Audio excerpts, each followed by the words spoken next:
Ay, ang gandang bata naman nito. Nakita niyo naman, ang aura. Ay, naku, pag nakita niyo to sa personal, mas maganda siya, mas cute siya. Ano ang panama ni... Sino bang artista sikat? Andrea Berlantes? Ay, walang-wala yan. Ilaban mo to. Ito malaban. Medyo ano lang to. Medyo cute lang siya. Cute. Medyo healthy living lang tayo dyan. Kaya ganyan. Pero tingnan mo ang mga... ipakita ang mga alahas. Maninipis lang yan. Pero grabe nung sinuot mo. Nagmukhang makakapal. Makapal ang mukha. Ay, ang ganda mo, Ning. Uy, talaga sinabi nung bus yung na sumakay yung yung office mate mo yung cute. Yung mataba, yun nga lang dinagdag niya.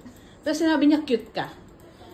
Sabi ni Eunice. Oy, shout out kay Eunice. O, tinan mo, hindi. Ang ganda talaga ng ano mo. Aura.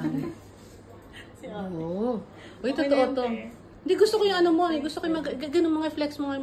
Ning, tingnan mo naman. Ang kuko. Diyos mio. Ate, okay na yan. Sila. Pero ang ganda ba talaga, promise? Cute niya. Hindi ko na sasabihin yung pangalan. Comment na lang. Gusto yung malaman ng name niya. Ay, hindi siya available. Sorry. Bye!